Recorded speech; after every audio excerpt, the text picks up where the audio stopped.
Periyar Maniammai Institute of Science and Technology, Tanjavur. Aerospace engineering with specialization in unmanned aerial vehicle. Taste Daily. Taste the Daily. நம்முடைய இந்த பிறவி சென்ற பிறவியில் இருக்கக்கூடிய பாவ புண்ணியங்களை பொறுத்தும் நம்முடைய ஜனன காலத்தில் இருக்கக்கூடிய தோஷங்களை பொறுத்தும் தான் இன்றைக்கு இந்த ஜென்மத்தில் நமக்கு ஏற்படுகின்ற நோய்களும் வாழ்க்கையுடைய துன்பங்களும் இருக்கிறது அப்படிங்கிறத ஒரு மந்திர ஜபத்தை நாம் ஜபித்தாலோ அல்லது மந்திர ஜபத்தை தொடர்ந்து நாம் கேட்டுக்கொண்டிருந்தாலோ அல்லது ஜபிக்கக்கூடிய இடங்கள்ல நாம் இருந்தாலோ நமக்கு அந்த மந்திர ஜபத்திலிருந்து வெளிவரக்கூடிய ஒளியானது இன்றைக்கு நம்ம உடலில் இருக்கக்கூடிய மரபணு ரீதியான நிறைய விஷயங்களை மாற்ற உதவி செய்யும் அப்படிங்கிறது இன்றைக்கு நிரூபிக்கப்பட்ட ஒரு உண்மை. குறிப்பிட்ட நாள்ல குறிப்பிட்ட திதியில அந்த ஓமங்களை செய்யும் போது அதிலிருந்து எழுப்பக்கூடிய அதிர்வலைகள் அனைத்துமே நம்ம உடலோடு ஊடுருவி நமக்கு இருக்கக்கூடிய பெரும்பாலான கர்ம வினைகளால் ஏற்படக்கூடிய நோய்களுடைய தீவிரத்தை குறைப்பதற்கும் 16 வகை செல்வங்கள்ல முக்கியமான செல்வமாக இருக்கக்கூடிய ஆரோக்கியத்தை மீட்டு கொடுக்கக்கூடிய ஆயுர்வேதம்னு சொல்லக்கூடிய அந்த அறிவு சார்ந்த விஷயங்களையும் இன்றைக்கு தன்வந்திரி வெளிக்கொணர்ந்ததுனாலதான் ஆயுர்வேதத்துடைய தெய்வமாக இன்றைக்கு தன்வந்திரியை நம்ம பார்க்கிறோம். நண்பர்கள், தோழர்கள், நலம் விரும்பிகள் மற்றும் உலகெங்கும் உள்ள தமிழ் உள்ளங்களுக்கு உங்களுடைய வெல்னஸ் குருஜியுடைய அன்பான வணக்கங்கள்.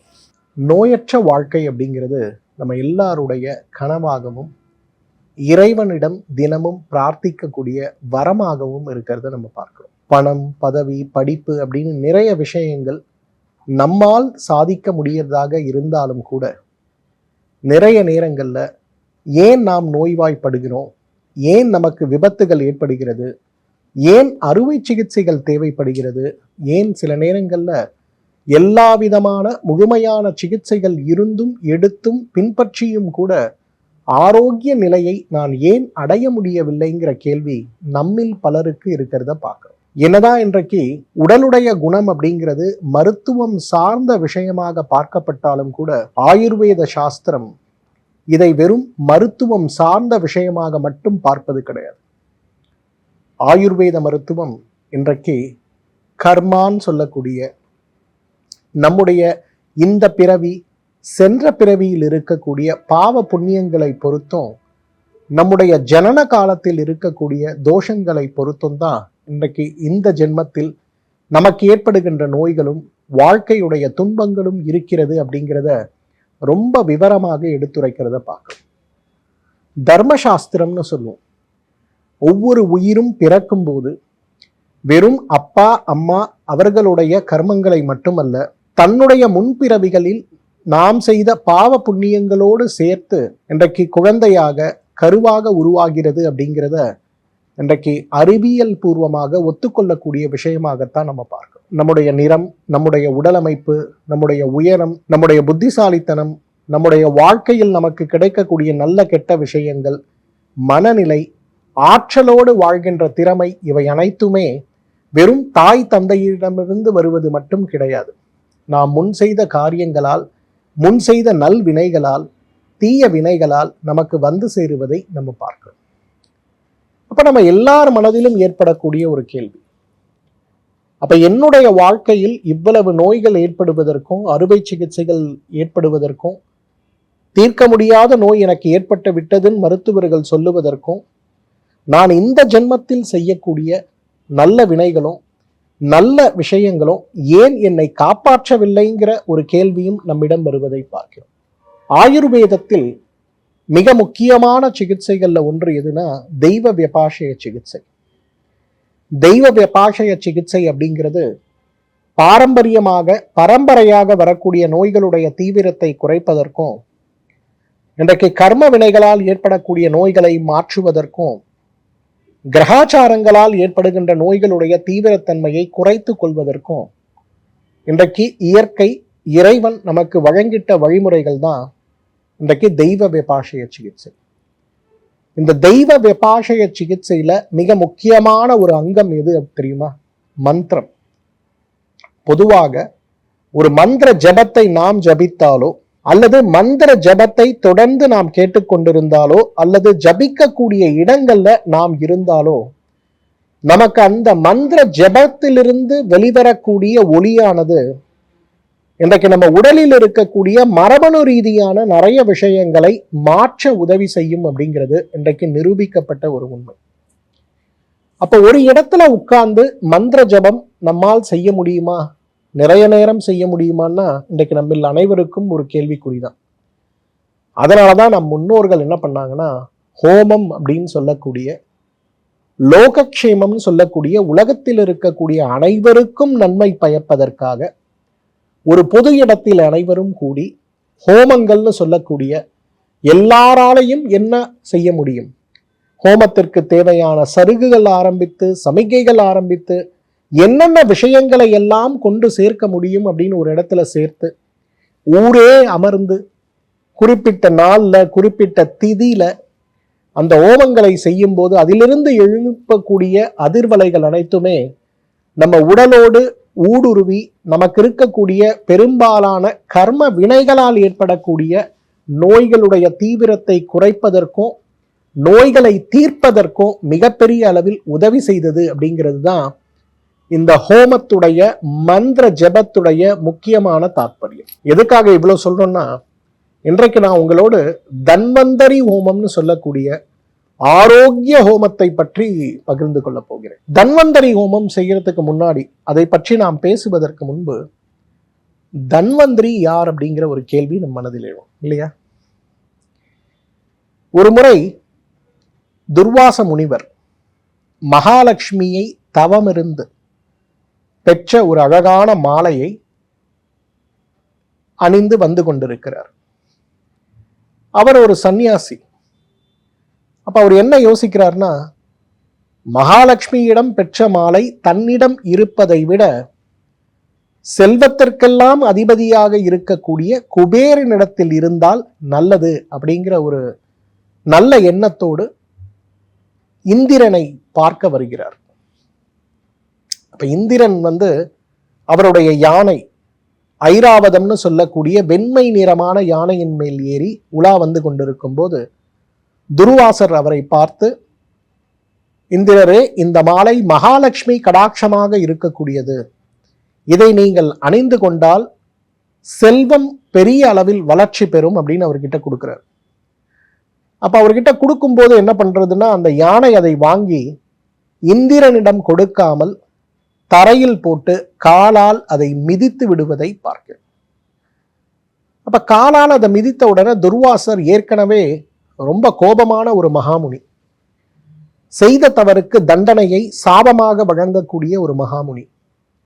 அவர் உடனே என்ன பண்றாருன்னா, இந்திரனை பார்த்து எல்லா விதமான செல்வங்களையும் இழந்த போவாய் அப்படின்னு சொல்லி ஒரு சாபத்தை கொடுத்துறாரு. அவர் கொடுத்த உடனே இந்திர பதவி இழந்து அனைத்து செல்வங்களையும் இழந்த ஒரு நிலையில் இந்திரனும் தேவர்களும் ஏன் மொத்த லோகமும் இருளில் மூழ்கி விடுகிறது. அப்ப இவங்க எல்லாம் போய் திருப்பி துர்வாசர் காலில் விழுந்து, ஐயா, தெரியாம செஞ்ச தவறு, இதற்கான சாப விமோச்சனத்தை எனக்கு சொல்லுங்க அப்படிங்கிறாங்க. அப்ப அவர் சொல்றாரு, இழந்த பொருள் தான், பட் இவை அனைத்தும் நீ திரும்ப பெறணும் அப்படின்னா அதற்கான உபாயம் கடலை கடைந்து அதிலிருந்து வரக்கூடிய செல்வத்தை நீங்கள் மீட்டுக் கொள்ளலாம் அப்படின்னு சொல்றாரு. இப்ப கடலை கடைந்து செல்வத்தை மீட்டுக் கொள்ளலாம் அப்படின்னு வரும்போது ஒரு மலை, அந்த மலையை தாங்குவதற்காக மகாவிஷ்ணு கூர்மா அவதாரம் சொல்லக்கூடிய ஆமையுடைய ஒரு அவதாரம் எடுத்து அந்த மலையை தாங்குறாரு. மலையை கடையக்கூடிய மத்தாக வாசுகி அப்படிங்கிற ஒரு பாம்புடைய கழுத்தை ஒருபுறம் தேவர்களும் மறுபுறம் அசுரர்களும் கடைய ஆரம்பிக்கிறாங்க. வாசுகி பாம்பு இந்த அதிகமான அழுத்தத்தால் அது விஷத்தை கக்க, ஆலகால விஷம்னு சொல்லக்கூடிய கடுமையான விஷத்தை கக்குகிறது. சிவன் அந்த விஷத்தை அருந்தி கழுத்தில் அதை நிறுத்தி நீலகண்டனாக மாறுகிறார்.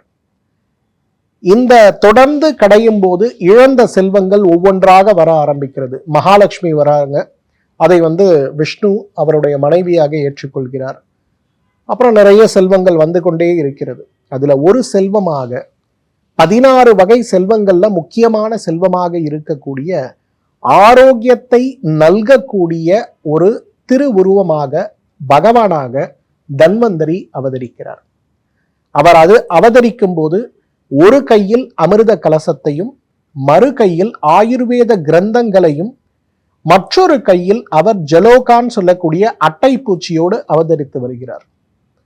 இந்த அமிர்தத்துடைய பங்கீடு மற்ற விஷயங்கள் அனைத்தும் நடந்தாலும் கூட இன்றைக்கு 16 வகை செல்வங்கள்ல முக்கியமான செல்வமாக இருக்கக்கூடிய ஆரோக்கியத்தை மீட்டு கொடுக்கக்கூடிய ஆயுர்வேதம்னு சொல்லக்கூடிய அந்த அறிவு சார்ந்த விஷயங்களையும் இன்றைக்கு தன்வந்திரி வெளிக்கொணர்ந்ததுனாலதான் ஆயுர்வேதத்துடைய தெய்வமாக இன்றைக்கு தன்வந்திரியை நம்ம பார்க்கிறோம். அப்ப ஆரோக்கிய குறைபாடு ஏற்படக்கூடாது அப்படின்னா நாம் வணங்க வேண்டிய தெய்வமாகவே தன்வந்திரி இருக்கிறத நம்ம பார்க்கிறோம். இந்த தன்வந்திரி அப்படிங்கிறவர் தான் இன்றைக்கு ஆயுர்வேத சிகிச்சையுடைய கடவுள் அப்படின்னு நம்ம சொல்லுவோம். நீங்க எங்கெல்லாம் மருத்துவமனைகள் இருக்கிறதோ ஒரு காலத்துல அங்கெல்லாம் தன்வந்திரிக்கு ஒரு கோவில் இருந்ததாக ஐதீகங்கள் இருக்கிறத பார்க்கும்.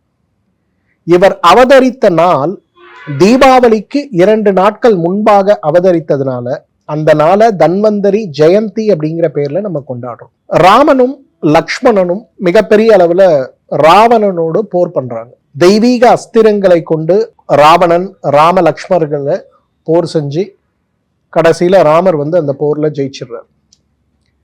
ஆனா இந்த தெய்வீக அஸ்திரங்கள் அனைத்துமே ராமனுடைய உடலிலும் லக்ஷ்மணனுடைய உடலிலும் நிறைய காயங்களையும் விழுப்புண்களையும் ஏற்படுத்துகிறது. அது மட்டுமல்ல, ராமனுக்கு இந்த போரே ஒரு மிகப்பெரிய மன வருத்தத்தை உண்டாக்குகிறது. அவர் திரும்பி அயோத்தியாவுக்கு வந்த பிறகு, அயோத்தியில் இருந்து அரசனான பிறகு அவருடைய குலகுருவான வசிஷ்டரிடம் சொல்றார், உடல்ல இருக்கக்கூடிய காயங்களும் மனதில் இருக்கக்கூடிய காயங்களும் என்னை பாடாய்படுத்துகிறது. அப்ப இதுல இருந்து நான் வெளிவருவதற்கு என்ன செய்ய வேண்டும் அப்படின்னு கேட்கிறார். அப்ப வசிஷ்டர் அவருக்கு சொல்றாரு, தன்வந்திரியுடைய அந்த கதையை அவருக்கு சொல்லி, தன்வந்திரி உருவான விஷயத்தை அவருக்கு சொல்லி, தன்வந்தரி ஹோமம் செய்வதற்கான வழிமுறைகளை ராமருக்கு உபதேசிக்கிறார். ஹிஸ்டாரிக்கலி பார்த்தோம்னா முதல்ல தன்வந்தரி ஹோமம் பண்ணது யாரு அப்படின்னு பார்த்தோம்னா ஸ்ரீராமர் தான் முதல்ல தன்வந்தரி ஹோமம் பண்றார். எதற்காக? அவருடைய மனதில் இருக்கக்கூடிய உடலில் இருக்கக்கூடிய அந்த நாட்டில் இருக்கக்கூடிய பிரஜைகளுடைய ஆரோக்கியத்தை வேண்டி தன்வந்தரி ஹோமம் அவர் பண்றார். அந்த தன்வந்தரி ஹோமம் அப்படிங்கிறது தன்வந்திரியை நினைத்து நாம் செய்யக்கூடிய ஹோமம், ஆரோக்கியத்தை வரமாக பெற நாம் செய்ய வேண்டிய ஹோமம். யாரெல்லாம் தன்வந்திரி ஹோமம் செய்யணும்னு கேட்டா, மனிதனாக பிறந்த நாம் அனைவருமே தன்வந்திரி ஹோமம் செய்யணும். தன்வந்திரி அப்படிங்கிறவர் ஆரோக்கியத்துடைய கடவுளாக இருக்கிறதுனால குறைந்தது ஒரு வருடத்திற்கு ஒரு முறை தன்வந்திரி ஜெயந்தின்னு வரக்கூடிய அந்த நாட்கள்ல ஆரோக்கியத்திற்கான அந்த ஓமத்தை நாம் செய்ய ஆரம்பிக்கும் போது அந்த ஓமத்திலிருந்து வரக்கூடிய அந்த அதிர்வலைகளும் தன்வந்தரி மந்திரத்திலிருந்து நாம் கேட்கும் போது வரக்கூடிய அதிர்வலைகளும் ஆரோக்கியத்தை மிகப்பெரிய அளவில் மீட்டு கொடுக்கும் அப்படிங்கிறதுல எந்த விதமான சந்தேகமும் கிடையாது. மனநோயினால் பாதிக்கப்பட்டவர்கள், குழந்தையின்மை நோயினால் அவதிப்படுபவர்கள், தோல் நோய், தீராத தோல் நோய், கால்கள்ல சர்க்கரை புண்களால் பாதிக்கப்பட்டவர்கள், இவர்கள் அனைவருமே இன்றைக்கு மிகப்பெரிய அளவில் கலந்து கொள்ள வேண்டிய ஒரு ஹோமம் தான் தன்வந்திரி ஹோமம். இதெல்லாம் நம்ம வீட்டில் தனித்தனியா செய்ய முடியாது.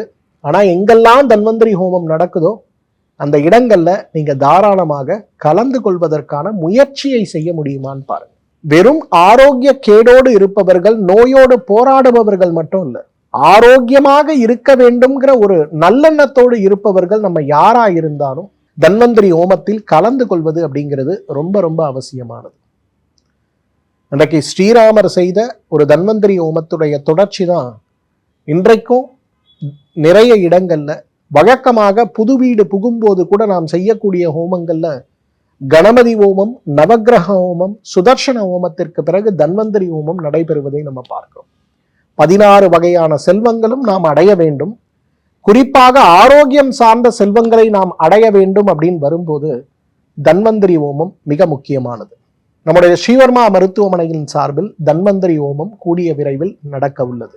இந்த ஹோமத்தில் பங்கு பெற விரும்புபவர்கள் மருத்துவமனையை தொடர்பு கொண்டு முன்பதிவு செய்து கொள்வது நல்லது.